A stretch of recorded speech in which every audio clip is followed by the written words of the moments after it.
So guys, ನಾನು ತಗೊಂಡಿರೋ ಚಾಲೆಂಜ್ನ complete ಮಾಡ್ತೀನಾ 6:30ವರೆಗೂ? ನನಗೆ ಯಾಕೋ ಭಯ, ಡೌಟ್ ಆಗ್ತೈತೆ ಕಂಪ್ಲೀಟ್ ಮಾಡ್ತೀನೋ ಇಲ್ವೋ ಅಂತ. So hi guys, welcome back to my day 4 of 30 days mini vlog challenge. So day 4ಅಲ್ಲಿ ಏನು ಚಾಲೆಂಜ್ ತಗೋಬೇಕಂದ್ರೆ ನಾನು ಇದ್ದಿದ್ದು, ಸೊ ಹೆಂಗೋ ನನಗೆ ನಿನ್ನೆ ಟೈಮ್ ಟೇಬಲ್ ಬಂದೈತೆ. ಇವಾಗ ನಿನ್ನೆ ಬಂದಿರೋ ಟೈಮ್ ಟೇಬಲಲ್ಲಿ 70 ಇದಿರೋದು ಫಸ್ಟ್ ಎಕ್ಸಾಮ್. ಸೊ ಈಗ ನಾನು ಇವಾಗ ಟೈಮ್ ಬಂದ್ಬಿಟ್ಟು 6:30 ಆಗಿದೆ. ಇವಾಗ 6:30ಇಂದ ಬೆಳಗ್ಗೆ 6:30ಇಂದ ಈವ್ನಿಂಗ್ 6:30ವರೆಗೂ ನಾನು ಏನೆಲ್ಲ ಮಾಡ್ತೀನಿ, ಏನೆಲ್ಲ ಓದ್ತೀನೋ ಅದು ಒಂದು ಚಾಲೆಂಜ್. ಎಷ್ಟು ಓದ್ತೀನೋ ಅಂತ ಒಂದು ಚಾಲೆಂಜು. ಸೊ ನನ್ನ ಚಾಲೆಂಜಲ್ಲಿ ಏನೈತೆ, ಕಂಪ್ಲೀಟ್ 4 ಯೂನಿಟ್ ಇಲ್ಲ 2 ಯೂನಿಟ್ಸ್ ಅದು ಕಂಪ್ಲೀಟ್ ಮಾಡಬೇಕಂತ ನನ್ನ ಚಾಲೆಂಜು. ಸೊ ಇವಾಗ 6:30ಇಂದ 6:30ವರೆಗೂ ಎಷ್ಟೆಲ್ಲ ನಾನು ಕಂಪ್ಲೀಟ್ ಮಾಡ್ತೀನೋ ಅಂತ ನಿಮ್ಗೆ ಗೊತ್ತಾಗಬೇಕಂದ್ರೆ ನೀವು ಪೂರ್ತಿ ಬ್ಲಾಗ್ ನೋಡಿ. ನಾನು ಚಾಲೆಂಜ್ನ ವಿನ್ ಆಗ್ತೀನೋ ಇಲ್ಲ ಚಾಲೆಂಜ್ನ ಲೂಸ್ ಆಗ್ತೀನೋ ಅಂತ ಗೊತ್ತಾಗುತ್ತೆ. ಸೊ ಗೈಸ್, ಈಗ ಟೈಮ್ ಬಂದು 7:10 ಆಗ್ತೈತೆ. ನಾನು 6:30ಇಂದ 7:10ವರೆಗೂ ಜಸ್ಟ್ ಓದಿದ್ದು ಇಷ್ಟು ಮಾತ್ರನೇ. ಭಾಳ ಕಷ್ಟ ಐತೆ ಗುರು MC. ಸೊ ಈ ಟೈಮ್ ತೊಗೊಳ್ತೈತೆ, ಆದರೆ ಚಾಲೆಂಜ್ ಮಾಡಿದ್ದೀನಿ. ಲೈಕ್ 6:30ವರೆಗೂ ನಾನು ಅಟ್ಲೀಸ್ಟ್ 2 ಯೂನಿಟ್ಸ್ ಕಂಪ್ಲೀಟ್ ಮಾಡಬೇಕಂತ. ಆ ಚಾಲೆಂಜ್ನ ವಿನ್ ಆಗಿ ನೋಡಿಸ್ತೀನಿ ಅಂತ ಅನ್ಕೊಂಡಿದ್ದೀನಿ. ಸೊ ಬಟ್ ಆದರೆ ಜಾಸ್ತಿ ಕಷ್ಟ ಐತೆ ನೋಡಿ. ಸೊ ಓದ್ಕೊಳ್ತಾನೆ ಇದ್ದೆ. ನೆಕ್ಸ್ಟ್ ಇದ್ದಿದ್ದು ಕ್ಲಾಸಿಫಿಕೇಷನ್ನು. ಸೊ ಕ್ಲಾಸಿಫಿಕೇಷನ್ ಜಾಸ್ತಿ ಕಷ್ಟ ಇತ್ತು, ಅದಕ್ಕೋಸ್ಕರ ನಾನು ಬ್ಯಾಟ್ ಮಾಡಿಬಿಡೋಣ ಅಂದ್ಕೊಂಡು ಬ್ಯಾಟ್ ಮಾಡೋಕ್ಕೆ ನೋಡಿದೆ. ಬಟ್ ಅದಾಗಿಲ್ಲ ಬ್ಯಾಟ್ ಮಾಡೋದಕ್ಕೆ.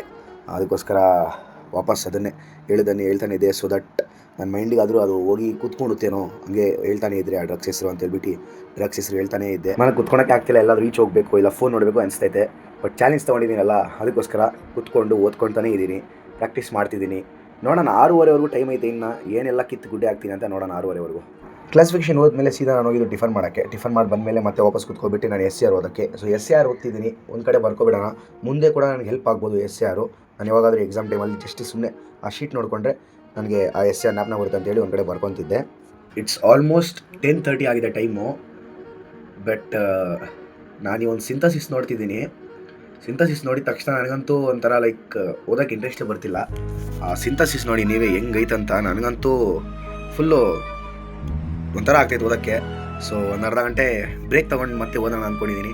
1 ಅವರ್ ಆರಾಮಾಗಿ ರೆಸ್ಟ್ ತೊಗೊಂಡೆ. ಆಮೇಲೆ ನಮ್ಮ ಅಮ್ಮ ಫೋನ್ ಮಾಡಿದ್ರು, ಬಾ ಹಿಂಗೆ ಸ್ವಲ್ಪ ತಮ್ಮ ಸ್ಕೂಲ್ಗೆ ಹೋಗಿ ಬಂದು ಒಂದು ಮಾಸ್ ಕಾರ್ಡ್ ಏನೋ ಕಲೆಕ್ಟ್ ಮಾಡ್ಕೊಬಾ ಅಂತ. ಸೊ ಅಲ್ಲಿಗೆ ಹೋಗಿದ್ದೆ. 3 hours later. The time is now 4:25. From morning 6:30 onwards till 4:35 ನಾನು ಓದಿದ್ದು ಜಸ್ಟ್ 4 ಟಾಪಿಕ್ಸ್ ಅಂದ್ಕೊತೀನಿ. ಒಂದು ಸಿಂಪಲ್ ಡೆಫಿನೇಷನ್ನು, ಒಂದು SCR, 2 ಸಿಂಥಸಿಸು, 1 ಕ್ಲಾಸಿಫಿಕೇಷನ್ ಅಷ್ಟೇ ಓದಿರೋದು. ಇವಾಗ ನನ್ನ ಕೈಯಲ್ಲಿ 6:30ವರೆಗೂ ಕುತ್ಕೊಂಡು ಓದೋಕ್ಕಾಗ್ತಿಲ್ಲ. ಬಿಕಾಸ್ ಏನೋ ರೂಢಿ ಇಲ್ಲಲ್ಲ ಡೈಲಿ ಇಷ್ಟೊತ್ತು ಕೂತ್ಕೊಂಡು. ಸೊ ಈ ಚಾಲೆಂಜ್ ನಾನು ಸೋತೋಗಿದ್ದೀನಿ ಗೈಸ್. ಈಗ ಹೆಂಗೋ ನಾನು ಚಾಲೆಂಜ್ ಸೋತೋಗ್ಬಿಟ್ಟಿದ್ದೀನಿ.